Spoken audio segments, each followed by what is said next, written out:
Derek and McKenna have a fairy tale romance. The first day of class, right? And I told my roommate, I was like, there's just one cute guy in my class. He was wearing a hat. Like, I don't know his name, but he was wearing a hat. Walked in, figured this is my opportunity to find a cute girl. Yeah. Sat next to her, and that was it. They have a six-figure house. Better financial decision. So today, I'm so excited, Brian. We are sitting down with some good friends of ours, Derek and McKenna. Hey, guys, how are y'all doing? Doing good. Thank y'all so much for hanging out with us. And let us dive into your financial journey a little bit and learn a little bit about who you are, where you came from, and how we can be a resource to help you do money better. Go ahead. Well, I'm from here, born and raised in Nashville. A native, that's super Yes, unique, right? A native, yes. Went out to Utah for college. Okay. That's where Derek's from. Met Derek in college. Love it. Got married and said, I want to move back home. So Okay. and there was no option. We were going home. So back here, we have two little kids. We have a little girl who's 4 and a little boy who's 1. Oh, love it. I'm originally from Utah. Okay. All my friends, family, born there, raised there, stayed there. So I always wanted to get out. So Okay. when she said she wanted to move back home, I was all right with it. Came out here, started a job, started working there. After about 2 years, changed jobs to a completely different industry. Work in healthcare now. Nice. McKenna was working when we first moved out here for probably about 3-ish years Yeah. as a photographer. Okay. And then had our first child, and she stopped working. Awesome. And I've kept going ever since. Now, I got to be honest, my wife, she tells me that is not the truth. That's not the way it works. I did not have a child and stop working. I had a child, and my job got way harder. I started working way more. Yes. So I imagine the same was true for doesn't you, stop. right? Yes. It just is a different type of work Yes. that's grossly underpaid, right? That's the way Yes. that works. So we're going to dive into your finances. We're going to talk about what you guys have going on, and we're going to look at that. But tell us a little about growing up. Yeah. What was your relationship like? What kind of like financial households did you grow up in, and what did you Great know question. about money as a child that you like brought into adulthood? Yeah. My dad is a financial advisor himself. Oh, So wow. I grew Buried up the around lead. it. All right, we gotta tighten up a little bit. Oh boy. I'm gonna critique. So I grew up kind of, hearing from him teaching me a lot of the principles and just the value of money, hard work for money, things like that. So you never had like some crazy story where like, I went off to college and I got in all this debt and I just wrecked myself because I didn't know what money was. That's not your experience. It doesn't sound like. No, the complete opposite. But for I me, am so. curious though, because now, because Bo and I resemble this. What age did you actually get interested, or let's say, what age did you actually start investing? I would say I first got into money though, probably in college. Okay. Started when Robinhood came out, right? It was the whole game. Open up an account, get a free exactly. 20 So bucks or I something. started trading. Actually, was trading oil and gold. Oh wow. Triple leverage funds. No, why would you do anything else? Obviously, that's the way that I we should. was dumb in college. I made a quick 10% over a couple of weeks and thought, man, I'm a genius. It's the worst thing you can do is to be successful at the very beginning. Exactly. So was doing that with some buddies, having fun with it. But that's what first got me going with it. So my dad's a physician. Okay. I don't know much about the finance world. Sorry. No, but that's okay. Great. But don't know much now, or didn't know much then, or both? Both. Okay, confession. So in high school, we had to take a half a credit of personal finance. And I liked school. Like I tried hard. I got good grades. I studied. And personal finance was just not my thing. Like my teacher, I would drive him nuts. And he's like, why aren't you trying? And I'm like, it's not clicking for me, and I'll marry someone in finance someday. Like I literally She went Babe Ruth, called her yeah. shot. You know what I mean? How do y'all communicate? Do you talk about like financial goals that's a good together question. and are you on the same page? Or are you like, hey, no, Derek, it's your deal. You got it. I'll just follow your lead. both probably. Yeah, I think high level goals, aspirations of our future, we talk about it. But as far as the maintaining it day to day in the weeds, that's all me. I want you to know you're not uncommon. In a lot of spouses, there's one spouse who does the majority of the financial stuff, and the other spouse who just kind of follows and trusts.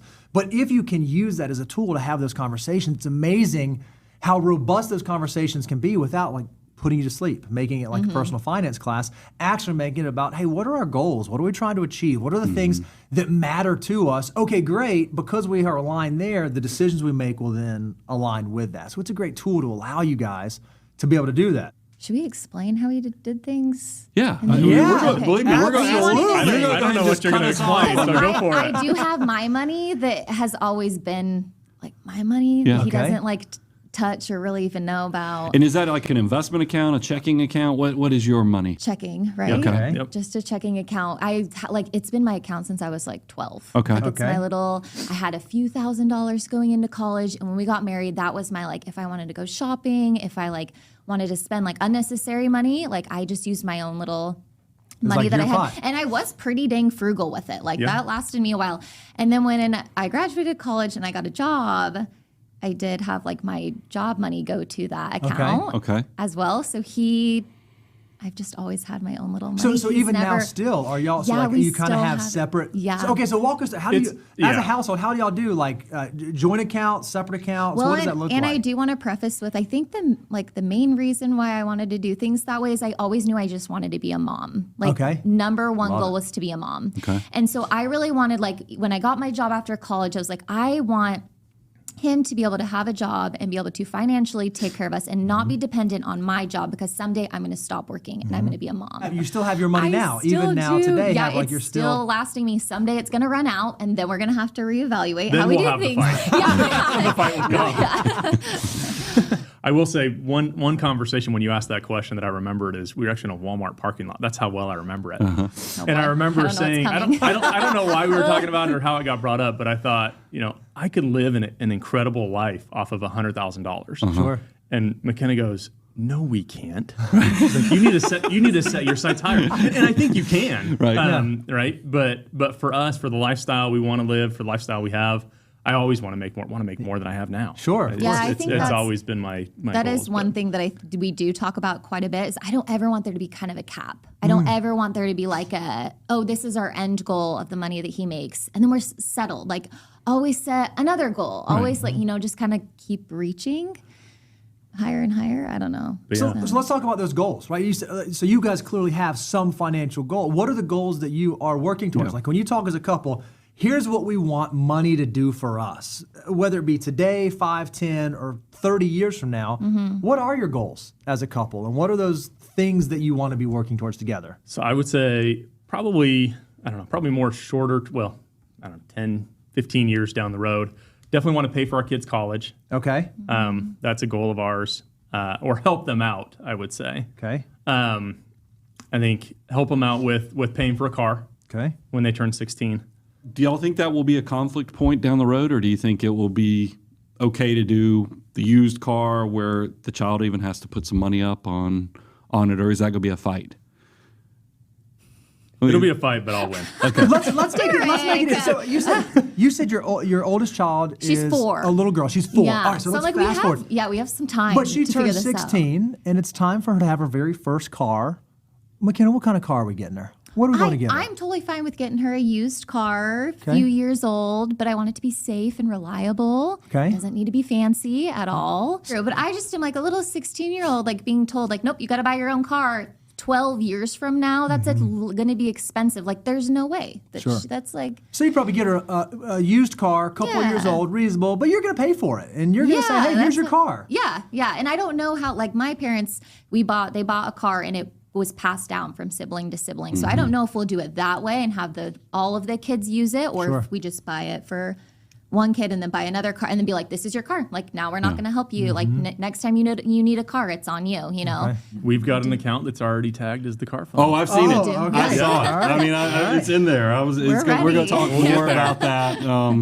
We'll hit the pause button on that because I did have some questions on that account. My dad really educated me, again, like I said, on the value of money. Right, I had to work for it, so I truly recognized the value of a dollar. Sure. Right, what is it going to take to get there? And then it made it harder to just go and spend it on anything. That's my biggest goal is educating my kids, helping them understand. And hey, here's what you can do with this money. Here's how it can really set you up for your future. So that's my biggest goal. But at the same time, I want to help them out as much as I can. Sure. Help give them a leg up so that they can start, 5 steps ahead of where I even was, today or when I was in college. With as the well. knowledge to know how to do that well, Yes, too. yes. Yeah. Yep. I want to go back to these goals. You Yeah. said, okay, 10 to 15 years, I'm going to pay for the kids' college. It sounds like in 12 years or so, I want to pay for the kids' cars. I have a Yep. third one. I want to educate my kids about money. sounds like a lot of your financial goals are centered around the kids. Yeah, Right? for sure. Right. Yeah. So you guys want to work forever till you're like 100, never stop working. Like, because your top priority seems like the kids stuff. Is that true? Is like when you think about the financial decisions you're making, is the top priority you're working towards to make sure the kids are taken care of, and then you'll kind of figure out your stuff later, or is it different? I may not be all the way at 25% and may have skipped ahead to saving for college and future expenses and things like that. I think you can tell we're going to pick on him in a little bit. You know where the warts are, and we're coming for it at some point. I knew what I was getting into when I walked in this morning. Yeah. So. But no, I definitely want to save for our retirement, want to retire one day, want to be able to travel, go to wherever the kids are, spend time with them, just be free, not have something that's holding me down. I like that. I do love to work. Yeah. So even, and this may change when I'm, 60, 65, my mentality may shift, but even when I retire, I would still love to do something. Okay. Keep me busy, right? The exact day of retirement, whatever, haven't got there yet, but I know that I want to retire someday. What I'm not hearing is, I'm just ready to exit the workforce as quickly as possible. By the time I'm 40, I want to be done working and be able to travel the world. That's not what I'm hearing. No. Like, I like working. I like the job that I do. I like the vocation that I'm in. Yeah. And I want to do it for a reasonable amount of time. And then one day, if I'm hearing you correctly, I want to be able to do work because I want to, not because I have to. Yeah. I want to reach that. Yep. I'm not there yet, but Yep. that's the point I want to get to. Exactly. That's awesome. I feel super accomplished. I again, always want more and want to get to that next step. Not that, I want to prove to everybody else, but just for me, myself, right? Want to keep doing better, being better, and making more money, because I'm a competitive person. Okay. So I want to compete with myself and continue, climbing the ladder and reaching those goals that I have. But yeah, I'm super happy with where we're at, super, blessed with where we're at. Yeah. But want to continue climbing. Yeah, we're really comfortable where we are right now. I would say just for me, like, we have 2 little kids and we want more. And so we're comfortable with our lifestyle right now. And I just want to make sure that as we have more kids, we still have this comfortable lifestyle, because kids are expensive. So obviously, content, happy, life is feeling good. When you think about your finances, what are some of the questions you have? Like, what are some of the things like, man, this is the thing. When I think about the thing, maybe I don't have perfectly figured out, or the stuff that gives us apprehension or nervousness or anxiety around finance. What are those topics for you? What are the things that you would say are maybe not financial concerns, but like, things that stay top of your financial mind? My financial situation, I would say, is really just starting to probably get more complex. Than just a basic knowledge and understanding can manage and maintain.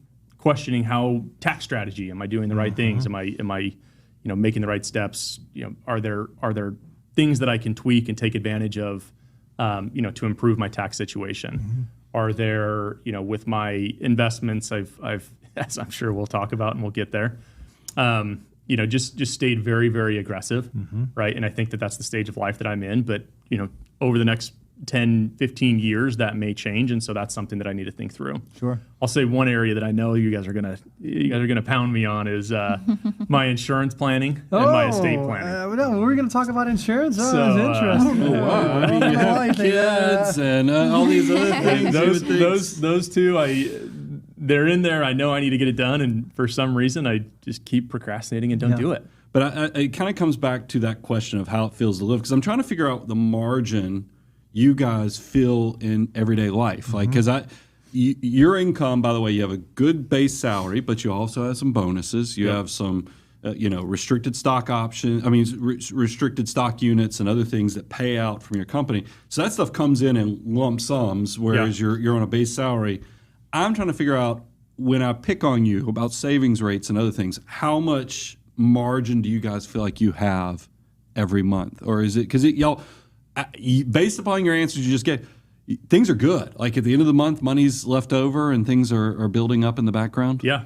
Okay. I like that. That's a great answer, because that means... Buckle up! Y'all know, I'm all about the automation of making your wealth journey inevitable. Yeah. And you have all the tools, all the resources. Now it's just a matter of, can we optimize it to set this stuff up to have a forced scarcity, a cash management plan, so it doesn't necessarily squeeze your lifestyle. I still want y'all to be just as happy as you are now, but it's one of those things every year when y'all have that conversation of doing the net worth statement, you're like, holy cow, I can't believe these small little incremental decisions resulted in these big life changes over the long term. Yeah. And that's going to be the part that makes your father smile too as he watches this as the financial advisor too. What is it right now that allows you to feel so comfortable about your current financial situation?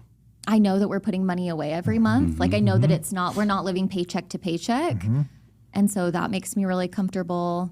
It sounds like from a marital standpoint, you have a lot of confidence because Derek's here, right? Like Derek's here, and he's able to kind of like shepherd and shield that financial burden from you. Would it be too presumptuous of me to say that, hey, if something happened to Derek, that creates a financial problem, right? Yeah. Like there's something that exists there Yes. that now all of a sudden, okay, you had all this comfort and all this security. What happens in that event, right? And maybe that's one of the things that we ought to talk about. Yeah. Because it seems as an objective third party, that seems like maybe one of the risks that exists for you guys. Yeah. So long as he's here rocking and rolling, things are great. Family unit is nice and it's working. But if there was something that happened there, then it probably does become a little more problematic. Is that fair to say? Yeah, for sure. I did notice in our notes when we were prepping for today's recording, y'all don't have a will yet.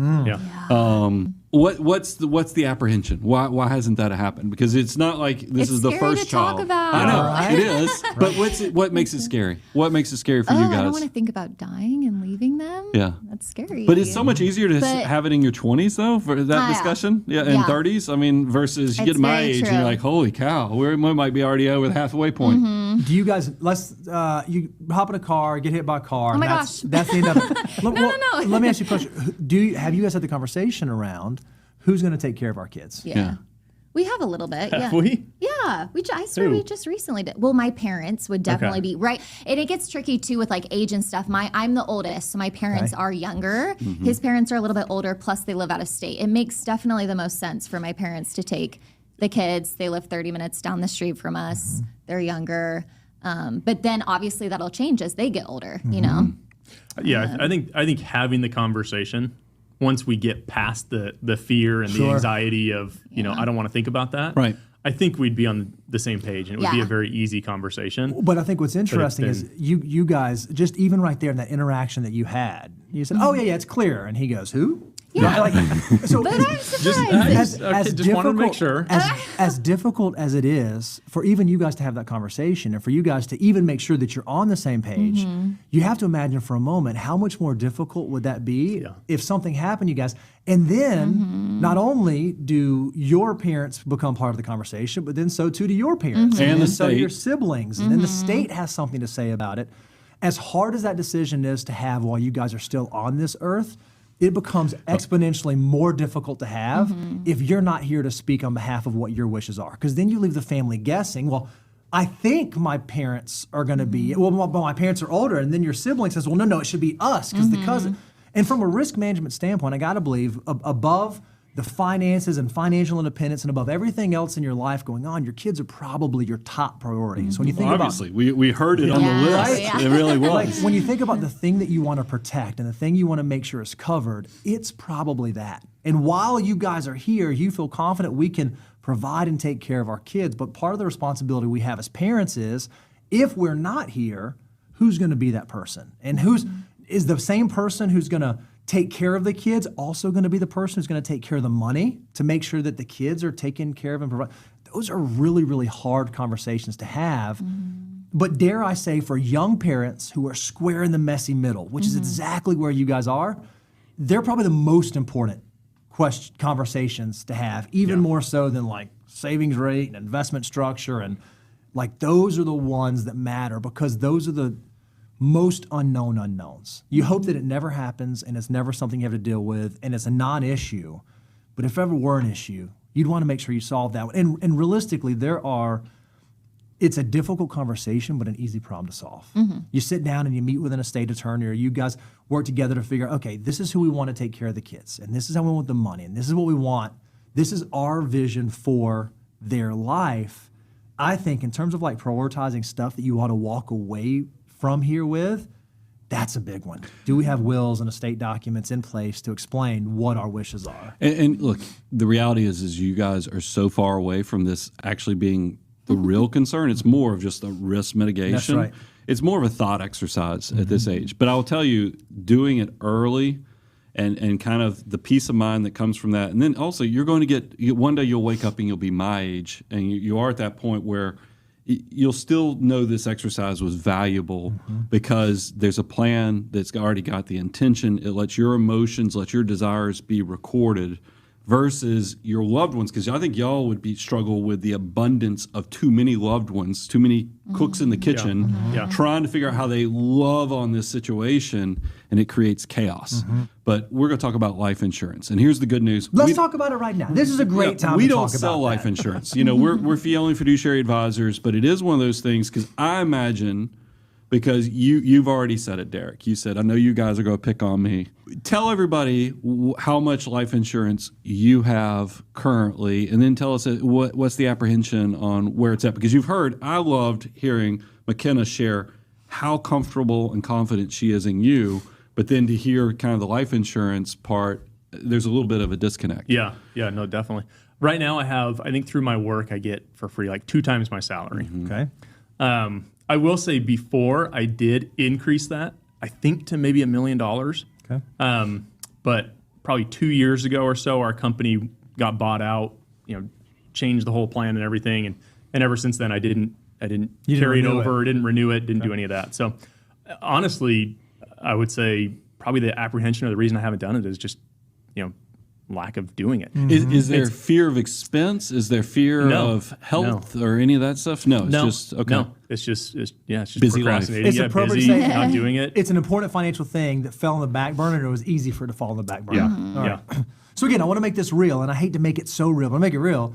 Something happens to you, you walk out, you get hit by a bus, and all of a sudden you have whatever you guys have saved up right now, plus 2 times his annual salary. How long will that allow you and the kids to continue to live the lifestyle that you would like to live? Not very long, probably. I mean, probably Not as long as you want to. about 2 years, Yeah. right? Before you. So when we assess your situation, we say, man, there's a big need there, and there's a current solution, and the solution, the need, there's a big chasm between the two that is probably worth filling. Now, the great news for young people is that is a very easy problem to solve. It's pretty cheap for what you're getting. At a very low cost. But that would also be another big risk that you guys have. If something were to happen, is it going to be enough to provide for your family if you're gone? And then do you have life insurance currently? Is she covered with these sort of insurance? So again, stepping it now, maybe the bus doesn't hit you, it swerves, misses you and hits you. Tomorrow, she says that she stays home, takes care of the kids. Tomorrow you got to go to work. Who's watching the kids? Yeah, it's tough. It's not just for the kids. It's for if you can't go to work, because I mean, that without a doubt, a loss of that type would derail your ability to probably economically be able to provide for yourself. The way we're going to talk about with you guys saving and building assets, you'll be able to self-insure this risk when you get to be my age. But while you're young and in this messy middle where you have young kids, growing family, you're trying to find traction and continue to build traction in the career. Let's buy that risk away by buying cheap term life insurance that covers us for the length of time that we have this risk. And when you see how cheap this is, I mean, where do you want to roll that? I was going to say, out? one of the things that's unique about getting to sit here with you guys is rather than just explaining to you academically, here's an idea, we actually did the work for you guys. So if you're okay, we want to share with you an insurance analysis that we did for you guys, walking through what your insurable need is, and then what we think a reasonable solution would be. And we went ahead and priced it out for you. Again, our job here is like Burger King. We want you to have it your way. We're trying to make it as easy as possible. So we know that right now you have 2 times your current salary, and you do not have currently any life insurance coverage. Well, we know if something were to happen to you, the insurance needs to replace income, right? Like, it needs to replace income that you were bringing in for the household. There's obviously a mortgage out there, and there's some desire that I imagine one of the goals you guys have collectively was want to pay for some portion of college. If something were to happen to you, then even funding college now becomes a void that for 2 children would need to be solved. So what we did is we did an analysis showing, Derek, your estimated insurance need. Now, the way this is laid out is we have your current portfolio down here, where you are currently, because obviously if something were to happen to you, you have the resources you've built so far, and then you have your current insurance. So we have your current portfolio and your current insurance. We mathematically calculated, I'm going to use a bunch of big words here, then we'll explain what it means. We calculated the present value of your future earning potential, and then we took the present value of how much college would cost when the kids get there, and then we took the value of your mortgage today and said if we put all that together, how much would need to be in place if you were to die tomorrow for you to be able to still do all those things, still be able to live financially independent, still be able to send the kids to college, pay off the mortgage if you so chose. And what we determined is that your insurable need, Derek, is probably somewhere close to $5 million or so. Doesn't that number sound huge, though? It sounds big, right? It sounds really big. But again, you've laid out the goals that you guys have, and so that's realistic. And right now, you're covered at 2 times salary, and you have your current portfolio, which the sum of those two is not quite at $5 million yet. So there's a void, right? There's a chasm, there's a fill. Well, one of the things we said is, okay, well, what are some things they could do? And we love low-cost term life insurance. And what we recognize, too, is that some of the stuff will decrease over time, like your mortgage will decrease over time. Once the kids are out of school, you don't have to pay for school anymore. And as your portfolio grows, it replaces more of that. So your insurable need decreases through time. So what we determined is there's really 2 options that you could satisfy this void for where Derek is. Option number 1, we could look at a $2 million 20-year term policy. We went and priced that out at the second highest health rating, assuming that everything's normal, which it seems you guys are young, that's going to happen. For you to get a $2 million policy for 20 years is only going to be somewhere around $900 a year. Not a month, a year. You sleeping better at night, knowing that if something were to happen to Derek, having that money in place to be able to provide for you and the kids, is that worth $900 a year? Yes. Obviously, right? So we could look at a $2 million policy for 20 years, and we could look at another $2 million for 25 years, because we think that the void is probably somewhere close to $4 million that you're underinsured. For a 25-year, $2 million term policy, you're looking at about $1,350. So you could have $4 million of insurance for right around $2,000 a year. Not crazy. Yeah. Right? Like that's not wild. Or if you wanted to, you could go get a 25-year term policy for all $4 million. It's going to be a little bit more expensive, somewhere between $2,600 and $2,800. But then you know that you're covered all the way out for 25 more years. And we're going to talk about what's retirement look like, what savings look like. Odds are that 25 years from now, you're going to be self-insured. You won't need it anymore. But right now, while you're at this stage in life and super young, it's going to be there to cover for you. Yeah. I like the idea of laddering the coverages because then it lets you have multiple policies. They drop off at different as the need goes down. Now, it does create additional complexity because you have to make sure you pay the premium on the multiple policies. But it is a nice way to cut cost, but also to just give you some diversification as well as match you with the timing of your assets growing in the background. And that's what a lot of people will treat insurance as an investment. We treat it as a risk mitigator. Is that because I want you, and that's what I love about the cost being so low. This isn't going to derail you from all the investment and other goals that we're going to be talking about. This is just protecting y'all as a family so we can move on to some of these bigger goals because this is the most necessary thing, but the least loved thing. Nobody gets excited. As McKenna, as you shared, nobody gets excited about it. But this is one of the biggest things I feel like we can help clients with. And we'll even hook you up with a checklist. So when you get your wills made, you can go with this completed so you can have a lot of these discussions because they'll save you money too because attorneys are not cheap. So if we can give you the homework to actually have this conversation, healthy conversation, you won't be caught off guard when you're meeting with the attorney and you'll save money since they bill you by the hour. So we'll hook you up with those tools as well. But it's not just you that has an insurable need. We also said, McKenna, you have an insurable need. So we did a capital needs analysis for you as well. And essentially what we have is we have the portfolio that we have in place, but odds are if something were to happen to McKenna, you don't want to start burning through your portfolio assets. So there probably is some insurable need. The good news is mortality-wise, ladies are expected to live longer. So the premiums for you are actually even cheaper than they are for male counterparts. And so what you can see is for a 20-year term policy, for $1 million, you can get that place for somewhere between $500 and $550 a year. It is just incredibly inexpensive. So what we just laid out is that putting some term policies in place for both of you can likely be done for around $2,500 a year.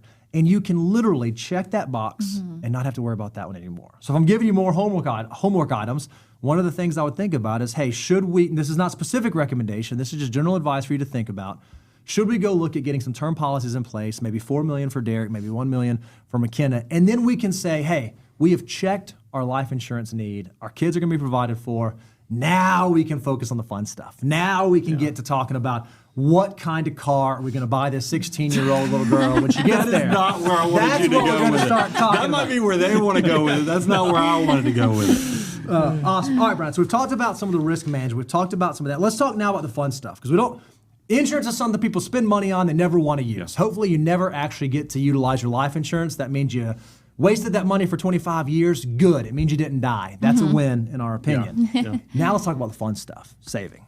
When you guys think about saving, when you think about building, when you think about growing your assets, walk us through what y'all do. Where do you save? Where do you put your money? Where does it go? How do you decide how much? What's that look like? So the automated portion of it, the easy stuff, right, is 401k. Okay. 6% goes to 401k. Get the maximum match from the company. Is that what's required to get that match? Yep. Is 6%? Yep. It's a 6% and then a 4.5% match. Okay. Oh, that's great. That's great. And then I think today, about $6,000 away into an HSA. Okay. Which I'm getting better at using it the mutant way versus as just a transactional account. I put $200 away for each of the kids' 529s. Okay. So $400 total. And then I think the only other one that may be automated is my Acorns account, which is the kids' car fund. Oh, there we go. Okay. Which I put, I think, $100 a month into that, and then It's $25 a week. Real financial mutant stuff. $25 a week. Can I tell you what I think is going on subliminally? Because I did the exact same thing. When my daughters were born, I set up a few $100s. It started off as $100 a month. It turned into $200 a month into custodial accounts, all because I had this big fear that my wife was going to want big weddings. And I'm such a tightwad on things. At the time, I had to trade in my tightwad card. But at the time, I was so stressed out about it. I was like, I'm going to go ahead and front end load the funding on this so this is not an argument down the road. I couldn't help but when I saw this Acorn account, and then I know it's supposed to be rounding up, but then I see that you're putting in $25 a week. So it's a little more intentional than just a rounding up.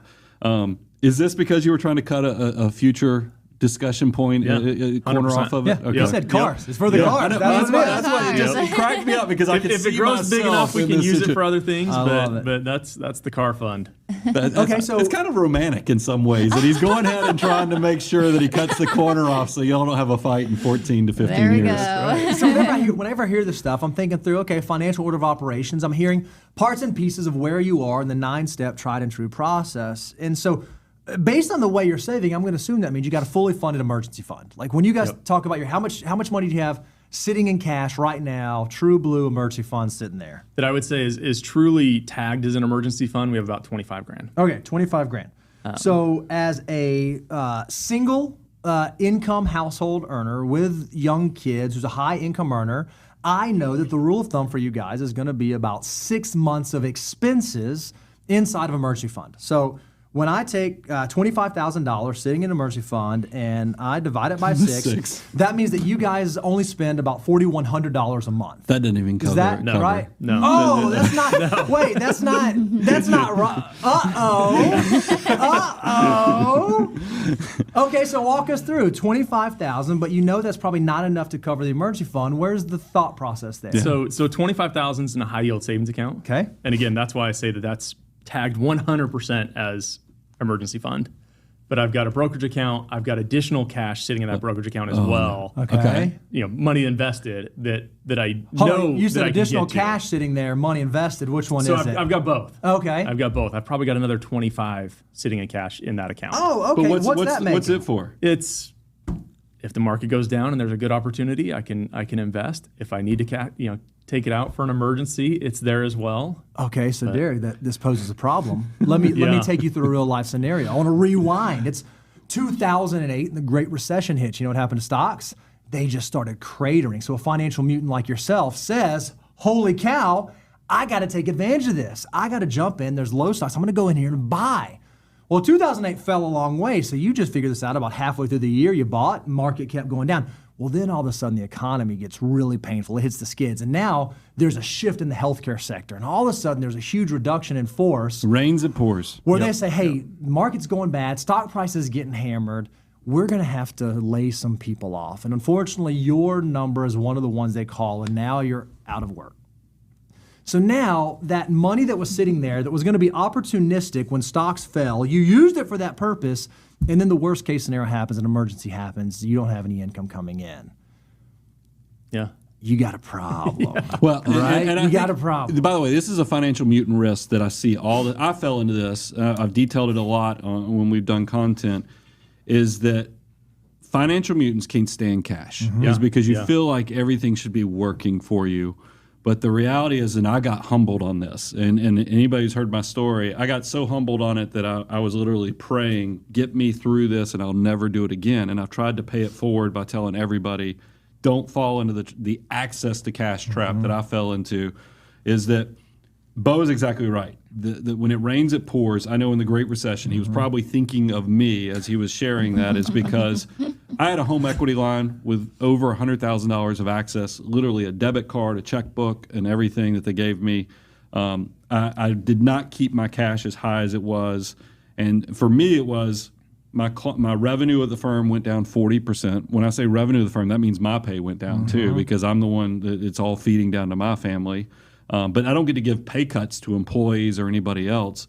My real estate, the bank, Wells Fargo, I'll never forget, it was on May the 4th. You know, if you're a Star Wars nerd, you know that's always an important date. I got a letter from Wells Fargo saying that home equity line that you're counting on for access to cash is completely gone. And then it was like everything and anything had gotten crushed because the stock market was also getting beaten up. And by the way, this is not something that everybody thinks the Great Recession was just 2008. It was bad on the real estate side for 2009, 2010, 2011. It really didn't start seeing things go back up until 2012 on real estate and some of those other things that I was counting on. I would encourage you to put a moat around your emergency reserves. It's almost something that is so valuable. There's a reason that when we talk about the financial order of operations, it gets 2 steps in the 9 steps, is because it is cash that will protect you from the desperate decisions. And I think that you have built, y'all's relationship is so beautiful in the fact that there's a lot of comfort, a lot of trust, and that builds something that's really special. This is going to be the stuff that I see as being the pothole that really can derail that, is if it's built on a house of cards versus being truly having the foundation. And you're so successful with opportunity that you don't have to fake it. You don't have to kind of build this thing on a house of cards. You can actually do it the right way, get the fully funded 6 months, and you'll be much better. Because even if Bo does the exercise of 50,000 divided by 6, it's still, I know enough about where your mortgage is and other things. That's not even where you likely should be. We should beef that up even more. It's just so hard to put 50, 60 grand into cash. Well, tell me this, that's inside of your brokerage account, that 25,000 you have sitting there right now, what's it earning? Nothing. Yeah. Oh, so that was the other thing. You know, it's worse than you're a financial mutant that doesn't even earn money on the cash. Yeah. That's so let's do that. Let's do the exercise. If we take 25,000 plus another 25,000, that's gonna be $50,000. We divide that by 6. Now we're at $8,300 a month. Could you guys live off of 83? Like, does that kind of match more closely to what your living expenses are? Yeah. So if that were the case, then the argument that we would make is that all of that should probably be in a high yield savings account. Well, the great news is that right now high yield savings accounts are paying like 4.75%. So while it's not super fun and while it doesn't get you super excited, if you just take $50,000 and you can make 4.7% on that right now, that's another $2,350. So one of the things I would think through, again, if I'm thinking through homework items, is we probably ought to, if we're really gonna follow the food, really gonna do risk management, we're so successful that we don't have to get cute with it. I would think about chiseling that money off actually as your true blue emergency fund, somewhere around $50,000 in a high yield account. And then you know what? Once you've done that, you don't have to think about cash anymore. You don't have to enter your lexicon. I like 50 as the minimum, but because I already see you wired as this financial mutant, I think it's 50 to 60, because that's going to let you not only have the moat of lifestyle and expenses covered, but it's also going to let you scratch that itch of having some capital down the road. And by the way, 50 needs to be your first number to reach, but then after we true up some of these other steps of the financial order of operations, that's going to be where you come back as part of step 8, is probably to get that up to 60. Okay, that's my thoughts. I love it. All right, so we're gonna, fix that problem, right? So we're gonna do that, and now we're thinking about our savings. So we got 6% going into our 401k. Then we have another 6,000 going into our HSA. And then we have 529s. I'm gonna argue that's not part of a 25%. That's part of a prepaid future expense. We have acorns. I'm gonna argue that's not part of the 25. It's part of prepaid future. So if I take 6% 401k and then 6,000 HSA, I'm not quite at 25% yet. Yeah. So walk me through the mindset. I put probably an additional, on top of that, it's again not automated. I would say somewhere conservatively, I would say maybe $1,000 a month into brokerage. And give me clarification, because you, and as I shared this earlier, you have a base salary, but then you do have bonuses and RSUs that hit at different points. Yeah. Walk us through kind of how your cash flow works, because I don't want to put pressure. This is something I always tell my clients who are highly compensated employees, but they have bonuses. Don't build your monthly savings off of the total comp, because you'll drive yourself crazy, because those bonuses are probably going to be a big catch up for you. Yep. Walk us through how you're saving, because really I'm seeing 10.5%, but it's not even 10.5, because you guys are dangerously close to being high enough income that I don't even want you counting the employer match. No. You don't get to count. You don't get to count it. Yeah, you know what I mean? Because you're count it. successful, and that means more of this weight falls on your shoulders long term. You're at 6%. Is that how much? Because you said you're catching it up some with the bonus. He's about $1,000 a month. He's going to the brokerage. So account. $12,000 of the bonuses and stuff is coming to you. Goes into brokerage. Put about $7,000 into my own Roth IRA. Okay. And that's another step I need to do. Now, McKenna, why was he so specific in saying his own Roth IRA? Yeah, where's mine? Where's your Roth IRA, right? Because one of the beautiful things is, even for spouses that stay at home, even if they don't have earned income, so long as the working spouse earns enough that not only can he do an IRA contribution, we can also do spousal Roth or IRA contributions, oftentimes Roth. We're not doing that? Last year was actually the first year that I even funded my own Roth IRA. Okay. And this goes back to the very early days when you asked about my investment experience, my base, my background. To me, it's always been the stock market, right? That's where it's fun, my brokerage account. I can get to it if I need it, right? So that's where, I know you always tell the story on your show that, you missed so many years of investing right early on. I did as well into my Roth. Right. But I did put it in my brokerage account. So I've got a good build up there, but it's probably not in the best places or best funds that it can be by doing the Roth first. So you have a large brokerage. How much you have, like a large brokerage asset, after tax asset bucket sitting there? Yep. Okay. Well, give me an idea of what large is. Like, what's that mean? I think it's 170. 100. Oh, that's big. 170. Okay, so here's what's interesting. But can I pick on him a little bit about please. something? The government, they restrict how much you can put in your Roth. They can restrict who gets to put the money in the Roth. The only reason they do that is because it's so good that they don't want to give you, because y'all know, y'all are also young enough. I share it all the time. For a 20-year-old, that $1 can become 88. For the 30-year-old, that $1 can become $23. You guys, that is, you start thinking about $7,000 growing completely tax-free. It's good that you have this large brokerage account, but you're also going to feel the headwind of taxes on that. Especially because here's the thing: more money, more problems. In a lot of ways, is that your tax rates will continue to go up, and as your taxable account generates income for you, you're going to feel it more and more. Whereas your one ray of sunshine is going to be those Roth accounts. And that's what you're exactly right. In Millionaire Mission, I talked about the fact that if you added it up, I missed some Roth contributions between 1998 when these things became available and now. And I look at that with such regret. Yeah. Because, and I think you even have the opportunity to load up McKenna's account too. And that's not only going to serve building up these tax-free assets, but I can tell you as a person who's been married close to 30 years, I think there's some ancillary benefits long term, because my experience here is that as you get older, unfortunately in this world, you're going to see friends, relatives where their marriages don't stay as stable as yours. But that still creates a risk where insecurities and other things, it's going to feel good both financially and emotionally that there are assets building up in the background. You already saw it with McKenna. She talked about, it's kind of like Linus and his blanket on Charlie Brown. You said because you came into the marriage with this account and you have a sense of security with that. I would love to lean into that and nurture that a little bit more so you continue to build this confidence and feel like it's a feature that how good Derek is doing, but also as a team, you guys are building something pretty special. Yeah.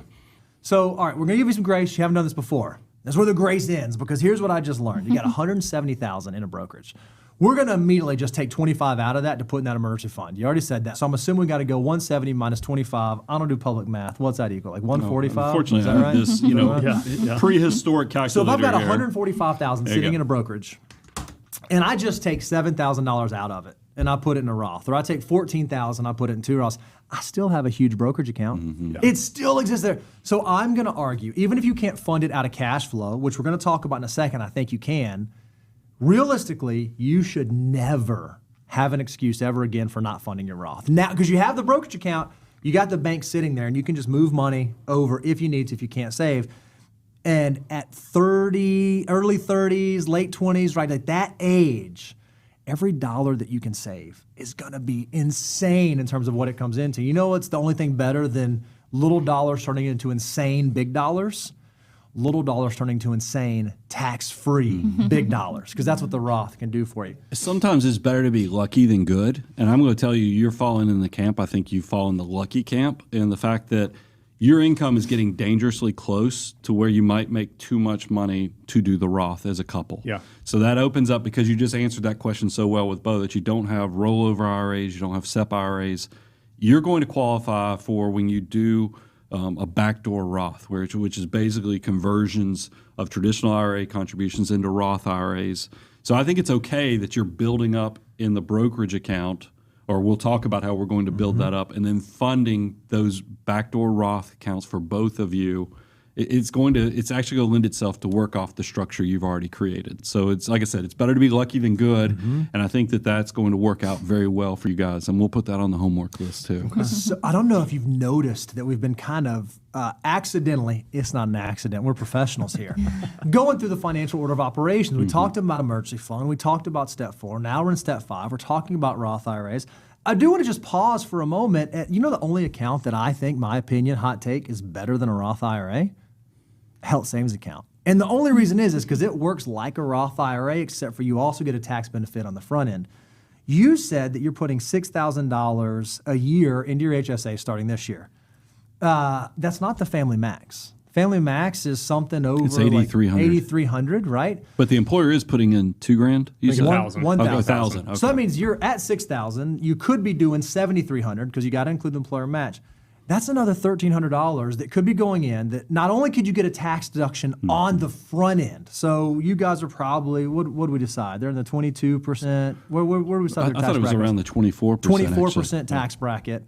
So if you guys are in the 24% tax bracket, every dollar that you put in your HSA is going to save you 24 cents in taxes. And not only that, it can grow tax-free, just like a Roth IRA. If you let those dollars be invested and let them grow. So I'm going to argue, even though you said, I like my taxable brokerage and I'm putting money there, you got a lot of stops that you should be hitting before you get there. Max out your Roth, max out spousal Roth, and then max out the HSA. And then we can start kind of like keep moving through. So now, again, we're just kind of going through the financial order. We get to step 6. We talk about the retirement plan. We talk about the 401k. You said you're doing 6% in there. You doing Roth? You doing pre-tax? How'd you go about thinking through Roth. that? Roth. Okay, awesome. All Roth. You know what? I don't hate that. What state do you guys live in? Tennessee. What's the state income tax in the state that you guys live in? 0. 0. So we don't have to think about marginal state tax rates. We just got to think about marginal federal rates. Well, when we look at your situation and we go look at your marginal tax bracket, it seems likely you guys are going to fall into the 24% marginal tax bracket. Our rule of thumb is that if you look at your marginal bracket and you're below 25% and you're young, Roth becomes incredibly compelling because odds are your portfolio is going to get big and later in life you'll be in a higher tax bracket, and so tax-free dollars will be super, super valuable. If you're in a higher tax bracket, 30% and above, then pre-tax becomes very, very valuable because of the current year tax benefit. So I love the idea that you're doing 6% into the 401k, into Roth, because what's beautiful is now we have 6% going into Roth there. We have both of our Roth IRAs growing. We have our HSA growing. We have got tons of tax-free dollars growing for the future. But if you love 6%, I have to ask, because this is the question I have, is because we know that for a 401k, you can actually, I'm assuming, this is my question, you are highly compensated. Are they restricting how much you can put in there, or can you do the full $23,000 23,500. He can go full 23,000 this year. Okay, 23,000. Why not? I think just to again fund the other accounts. We want to get to the kids and it to goes keep back money to the kids. and to keep money. Yeah, fund the other investments. And by the way, I love taking care of the kids, and you guys have enough. I think we're going to be able to do it, but it's just there's a time and a place, and I'm just trying to make sure. And you, like I said, you guys are doing great stuff. It's just a matter of fine tuning this. I would love if you would take your contribution rate from 6% up to 10%. I know that's squeezing you a little bit, but it would get you really close to actually maxing out. Because I think with all your bonuses and everything else, and by the way, if you want to, because it's a cash flow issue, a lot of employers will allow you to put your bonus compensation as a higher contribution rate than your base salary. So you could keep your base salary 6%, 8%, maybe 10% if you want to stretch yourself, but then you can make your bonus compensation 12, 15%. So that way it's not squeezing y'all's monthly cash flow. But I'd love to kind of challenge you to create that automated, inevitable wealth building journey, because you're at the dangerous point of you shouldn't be able to count your employer's match. You're so successful. I want you to build some separation and start that process of letting the money pile on top of itself. Mm-hmm. When we are telling you, hey, you ought to be saving more money, how does that make you feel? Like, does that make you nervous, uncomfortable? Do you feel like, oh, how are we going to do this? How are we going to squeeze this balloon? No. Well, let me ask you this: is it saving more money or saving it better? The answer actually is both, and I just did the math for you. Okay. That's what I was actually. I'm glad you did the math, because that's the part I was trying to figure out. Because you're not giving us enough emotional feedback to know how much pain this is causing. Because most people, when I say, "Hey, I need you to increase your savings rate 10%," they will give me an emotional reaction to where I know I've hit the bone. Yeah. We've cut so deep. You guys, I'm still trying to figure out where your pain point is, or if y'all just have that much kind of rolling that we could fix this, and this is going to be happy days with no stress. No, I think stretching, everything that we're talking about piling on, right, is definitely painful. It's oh crap. Right? Yeah, you're supposed to be in the messy middle. This is supposed to not feel super easy. How can I hit all of these things?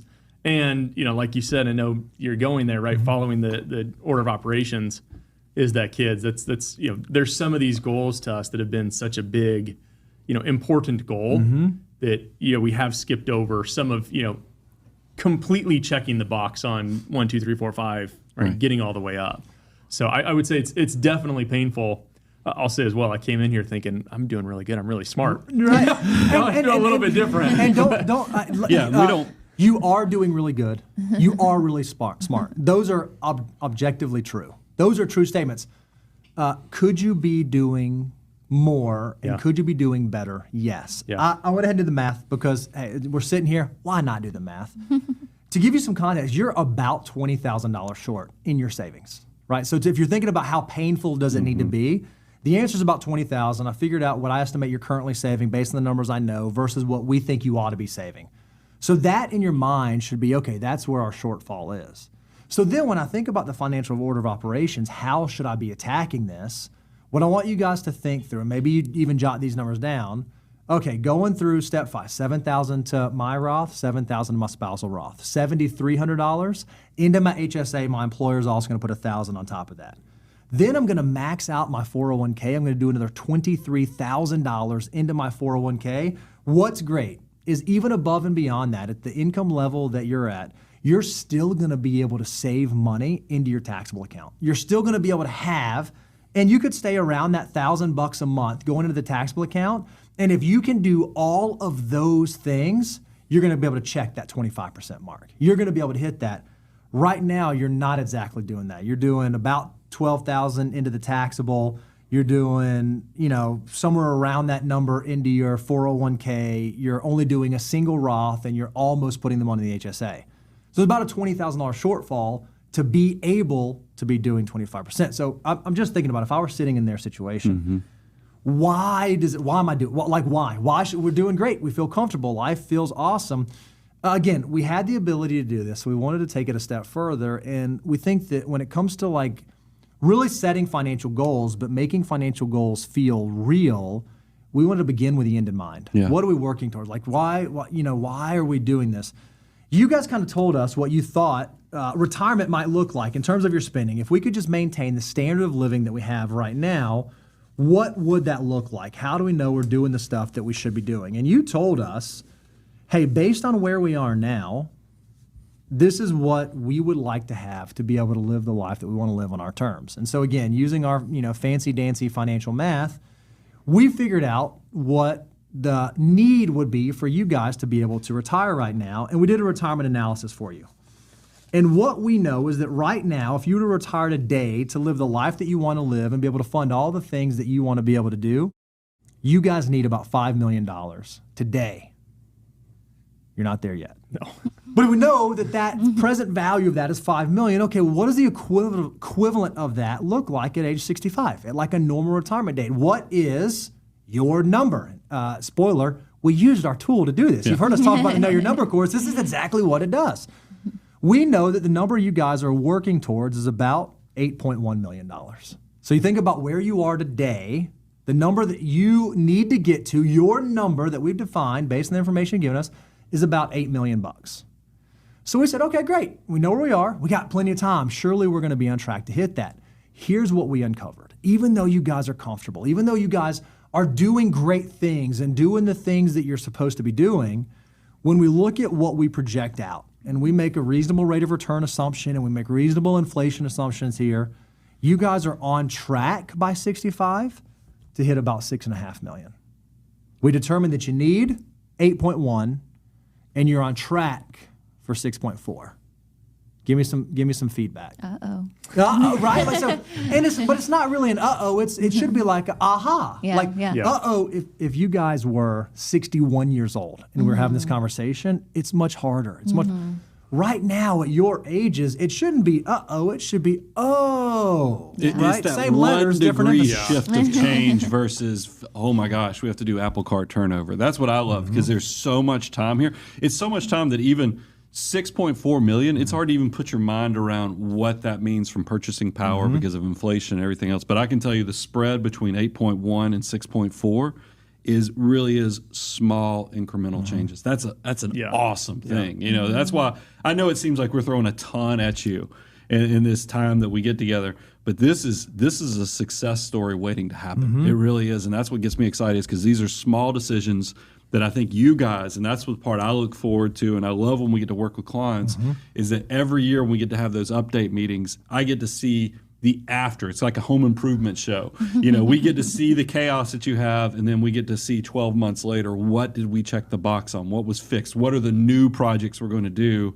I think everything I see here from my own experiences, this is a success story waiting to be refined and maximized. It just needs a few extra steps to make it there. And what I love is this was the let me show you the right? Because what we said is what if we begin saving 25%? How does that change? Right? And remember, this is all based on you need $5 million today. At 65, if you were to work that time, it would need to be about $8.1 million. Well, realistically, that number shifts with time. What we recognized is that if you can start saving 25% today, rather than having to work all the way until 65 to be able to hit your number at a 25% savings rate, by the time that you get to 60, you will have reached your financial independence point. So saving 25%, not only does it close that $2 million gap that existed for you, it actually accelerates the timeline. Yeah. It moves you faster through time to be able to get to your financial goals. So then at 60, you can decide, do I want to keep working? Maybe I do. But do I want to travel the world? Do we want to go move closer to grandkids? If you can start that behavior now, it allows you later in life to be in the driver's seat and not you to say, oh man, we did everything almost great and we did everything pretty good, but we still can't quite live the life that we want to live. We're going to live the best we can with what we've been able to do. You guys are still at the point where you can change that and shift it, and it does not take a ton of hard work to be able to do that. Give us some thoughts and feedback on that. So what I heard is sooner, bigger, I mean, All of the above. this sounds like All of this the is above. almost turning into a Kanye song. It sounds like with stronger, faster. I can't remember the rest of it because I'm horrible with the lyrics. No, you nailed but it. But this is what. Give us some feedback on that. I think, I mean, even the last page when you showed us that, I mean, 6.5 million. I think initially that's super sounds exciting. great, yeah. That's a lot of money, and I think again, just congratulating where we're at, but Absolutely. understanding the big opportunity of making this shift and jumping ahead 5 years and millions more. I want to Yeah. be, and Right. we were pretty conservative in our assumptions here. Obviously, the markets could do better. You could have bigger pay raises. You could have bigger bonuses. RSUs could. We try to be pretty conservative here. There's a really good chance that the picture could even look better than this, but we'd rather plan conservatively and things turn out better than we thought than plan really, really aggressively, and all of a sudden we get there and we're like, oh, it didn't quite pan out. Yeah, under promise, over deliver, because maybe your success point is 55. And then owning your time that much sooner. Yeah. I got to tell you, because I think you've probably heard me share the story, Derek, is that I started saving very heavily in my 20s because I thought I was going to retire at 50. Yeah. But now here I am in my 50s.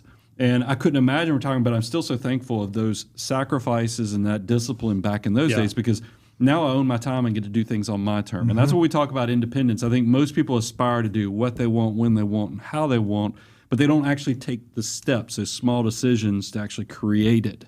You guys, this is supposed to be the aha moment that it lets you see you get to do it all. And by the way, what I love is, because just staying on the concept of the financial order of operations, the kids. I mean, we kept hearing the That's kids it. That's where front and center, whether it was college, whether it was car. We didn't even get into weddings and all the other stuff.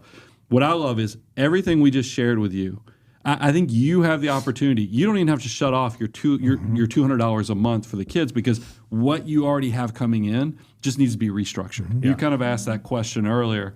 So you can keep the dream going for the kids. It's just that it won't be faking it until you make it. You'll actually be checking all the boxes. Yeah, I don't think it's an easy answer, right? I mean, we definitely have to stretch to get there. It's really going to take, looking at everything, looking at all the buckets, looking at all the, the expenses and everything, and probably pull back on some things and just be smarter and tighter than we are, which is probably not what you want to hear. But No. I think again, at the same time, and the reason I'm probably not reacting and fear is, I think, again, I know we can do it, and I know what's at the end of the tunnel there when we get there. Yep. Knowing and having that financial mindset and understanding where this can take us, it's super exciting. But at the same time, I will say, and this is maybe where I'm, skipping some of these steps, is I want to make sure that we're enjoying the journey along the way. Yep. I want to make sure that, we're not so tight. Again, looking at, other people, my dad in particular is one, right? So tight, such a big saver, which has been incredible for me to set that foundation. But then I want to take it even one step further. And I think he would say the same thing, right? Use me as a base and stand on my shoulders. That's right. Take it one step further and enjoy the journey along the way. Yep. And so that's where, again, I get into that, oh crap, how do I do all of these things, enjoy the journey, not be so tight, be, open and willing, turn in that penny pincher card, that tightwad card. I got to pull it back out. Yeah, but no. here's the great news. What we just showed you was it was the goal, right? Realistically, and this is what we want to equip you guys with, when you leave here, when you go back home, when you have dinner tonight and have the conversation, you get to say, okay, what parts of this can we realistically implement? And I do not want to diminish the fact that you guys are in the messy middle, and you've already told us that you want to be a growing family. Like you have kids now, you want more kids. There's a chance the middle may get even messier, right? You add kids in that bunch and it just gets harder, and that's okay. We showed you what 25% can do for you. It does not mean that you have to do 25%. It doesn't mean that it has to be now. I do think that the answer is probably somewhere between what you're doing now and what we just laid out, and you guys have to define what that looks like, because we do want you to be able to enjoy this season and this station of life and be able to use your money as a tool, not just for the future, but also for the present. Yeah. You just have to make sure that when you're using it for the present, you're not sacrificing the thing that you ultimately do want to be able to do in the future, like be near your kids or be near your grandkids or have independence. I think the word you used when we first started talking was freedom. We want to position you with the highest likelihood to have freedom as early as possible for as long as possible. You guys have to figure out how inside of your family ecosystem that works right now. And it may be, hey, right now we can't do 25%, but man, we can do 20, we can do 21, we can do, whatever the thing may be, and you'll figure out where that balance is. The earlier you can hit the number, the earlier you're going to allow yourself to have options in the future. We've done tons of talking. We've just thrown a ton at you. What questions do you have that we've not answered? What things are you curious about that we can speak to be super valuable for you guys? Again, I knew a lot of, some of where this was going to go when we started. I knew that there were very, alarming holes in our financial plan and our financial situation, insurance, estate planning, things like that. It's been incredibly eye-opening for me to just see, truly the steps and checking the box completely within the financial order of operations, as opposed to, I think I'm doing a good job here. I've got a goal here. Let me take a step, 2 steps ahead and go here. Again, that's a goal, and I don't think that it will change. But I think just being smarter and more intentional, I would say is probably the right word, about those first few steps and really maximizing the opportunity.